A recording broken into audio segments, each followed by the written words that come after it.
लीजिए साहब, उत्तर प्रदेश की भूल भुलैया वाली सियासत में एक बार फिर करण अर्जुन की जोड़ी के पुनर्जन्म की चर्चाएं अभी से शुरू हुई थी कि फिल्म रिलीज होने से पहले ही डायरेक्टरों में सिर्फ फुटोहल मच गई।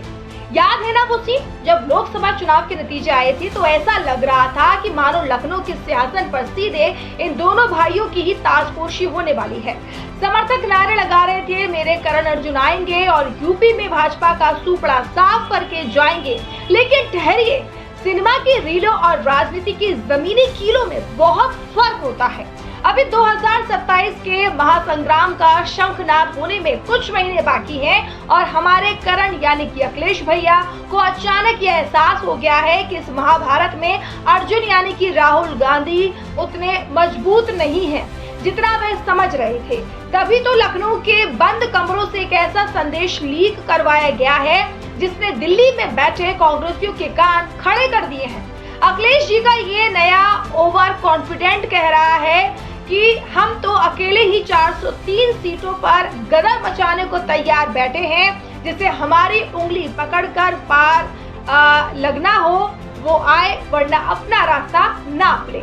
अब बड़ा तंजीह सवाल तो ये है कि जो दो लड़के मिलकर भी पिछले कई चुनावों में अकेले उस भगवाधारी सन्यासी का बाल बांका नहीं कर पाए, वो अलग अलग होकर आपस में ही दो हाथ करके योगी आदित्यनाथ के उस बुलडोजर ब्रांड सुशासन के सामने टिक भी पाएंगे या सिर्फ एक दूसरे का खेल बिगाड़ कर घर लौट जाएंगे। नमस्कार, मैं हूँ आपके साथ मानसी जैन। अगर आपने अभी तक इसे सब्सक्राइब नहीं किया है तो सब्सक्राइब जरूर कर लीजिए और अगर आपको ये वीडियो अच्छा लगे तो लाइक कीजिए, शेयर कीजिए और कमेंट जरूर कीजिए। आज हम उत्तर प्रदेश की राजनीति के सबसे बड़े क्लाइमेक्स का इनसाइड एनालिसिस करके बताएंगे, जिसने 2027 के चुनाव से ठीक पहले पूरे विपक्षी खेमे की हवा निकाल दी है। समाजवादी पार्टी के आधिकारिक ट्विटर हैंडल यानी कि एक्स का वो पोस्ट स्क्रीन पर उभरता है जिसमें सभी 403 सीटों पर तैयारी की बात कही गई है। कहानी में ट्विस्ट तब आता है जब कांग्रेस के कुछ बड़े नेता गुपचुप तरीके से बहुजन समाज पार्टी की सुप्रीमो मायावती के बंगले पर हाजिरी लगाने पहुंच जाते हैं। हालांकि मायावती जी ने अपने पुराने मिजाज के मुताबिक गेट तक नहीं खुलवाए। मुलाकात होना तो दूर की बात थी, लेकिन इस एक घटना ने समाजवादी पार्टी के भीतर खतरे की घंटी बजा दी है।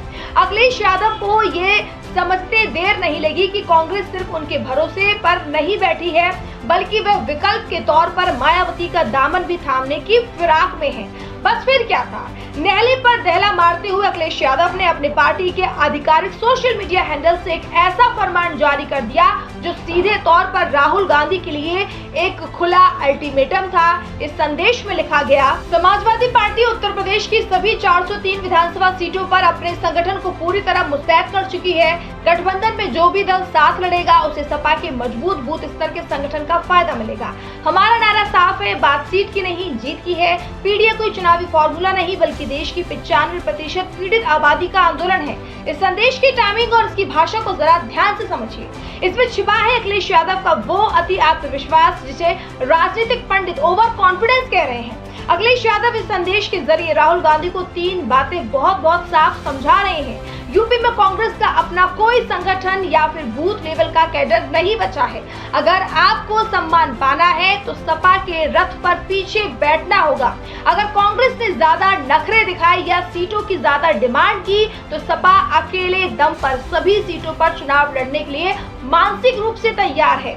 बात सीट की नहीं जीत की है, कहकर अखिलेश ने पहले ही तय कर दिया कि कांग्रेस को केवल वही सीटें दी जाएंगी जहां सपा को लगेगा कि कांग्रेस जीत सकती है। यानी दहाई का आंकड़ा पार करना भी कांग्रेस के लिए मुश्किल हो जाएगा। अब बात करते हैं उस सबसे बड़े सच की जिससे बचने की कोशिश विपक्ष के ये दोनों नेता लगातार कर रहे हैं। मान लीजिए कि अखिलेश यादव का ये ओवर कॉन्फिडेंस सच साबित होता है और गठबंधन टूट जाता है या फिर दोनों बहुत ही बेमन से साथ लड़ते हैं, तो क्या ये दोनों मिलकर भी मुख्यमंत्री योगी आदित्यनाथ के सामने टिक पाएंगे? इसका सीधा और सपाट जवाब ये है, बिल्कुल नहीं। इसकी वजह यह है कि योगी आदित्यनाथ ने पिछले 9 सालों में उत्तर प्रदेश की राजनीति का व्याकरण ही बदल दिया है। उन्होंने जातिवाद और तुष्टीकरण के उस पुराने ढर्रे को पूरी तरह ध्वस्त कर दिया है जिसके दम पर सपा और कांग्रेस राजनीति करती आई है। योगी आदित्यनाथ के पास 3 ऐसे अचूक अस्त्र हैं जिनका कोई तोड़ विपक्ष के पास नहीं है। यूपी की जनता ने वो दौर भी देखा है जब शाम होते ही व्यापारी दुकानें बंद कर देते थे और सरेआम गुंडागर्दी होती थी। योगी आदित्यनाथ ने सत्ता संभालते ही अपराधियों और माफियाओं का जो इलाज किया है, उसने राज्य की कानून व्यवस्था को देश के लिए एक नजीर बना दिया है। अतीक अहमद और मुख्तार अंसारी जैसे बड़े बड़े साम्राज्यवादी माफियाओं का अंत इसी सुशासन की वजह से हुआ है। महिला सुरक्षा के मामले में आज यूपी की छवि पूरी तरह बदल चुकी है और ये एक ऐसा साइलेंट वोटर बैंक है जो जाति से ऊपर उठकर सिर्फ योगी के नाम पर वोट देता है। योगी आदित्यनाथ ने विकास के साथ साथ सांस्कृतिक और राष्ट्रवाद को अपनी राजनीति का मुख्य केंद्र बनाया है। अयोध्या में भव्य राम मंदिर का निर्माण और काशी विश्वनाथ कॉरिडोर का कायाकल्प इसका सबसे बड़ा उदाहरण है। इसके साथ ही बीजेपी का सांगठनिक ढांचा जो पन्ना प्रमुख स्तर तक काम करता है, 24 घंटे सक्रिय रहता है। जब विपक्ष चुनाव आने पर सोकर उठता है, तब तक बीजेपी की मशीनरी हर घर तक 3 बार दस्तक दे चुकी होती है। अखिलेश यादव आज जिस 2024 की जीत के खुमार में चूर होकर कांग्रेस को आंखें दिखा रहे हैं, उन्हें अपने अतीत के पन्नों को एक बार पलटकर जरूर देखना चाहिए। जब से अखिलेश यादव ने समाजवादी पार्टी की कमान अपने हाथों में ली है, उनका चुनावी रिकॉर्ड किसी रोलर कोस्टर राइड जैसा रहा है, जिसमें ढलान ज्यादा और ऊंचाई बेहद कम रही है। आइए आंकड़ों के इस आईने में आपको बताते हैं कि क्या कुछ रहा ये पूरा आंकड़ा। 2012 विधानसभा चुनाव में आपको बता दें कि 224 पूर्ण बहुमत की सरकार बनी, लेकिन ये जीत नेताजी के संघर्षों की थी। 2014 लोकसभा चुनाव स्वतंत्र रहा, तब अखिलेश खुद मुख्यमंत्री बने थे और 5 सीट मोदी लहर में सुपड़ा था। जो 5 सीटें जीती वह सब सिर्फ यादव परिवार के सदस्यों की थी। 2017 की विधानसभा चुनाव की बात की जाए, जिसमें कांग्रेस के साथ गठबंधन था, केवल 43 सीटें जीती। ये समाजवादी पार्टी की करारी और ऐतिहासिक हार थी। बीजेपी ने 325 से ज्यादा सीटें जीतकर सपा को हाशियाई पर धकेल दिया। 2019 के लोकसभा चुनाव, जिसमें सपा बसपा के साथ महागठबंधन हुआ था, इसमें भी मात्र 5 सीटें जीती। ये गठबंधन पूरी तरह से असफल रहा। सपा का वोट तो बसपा को ट्रांसफर हुआ, बसपा का 10 पर रह गई, लेकिन सपा खुद 5 पर अटक गई है।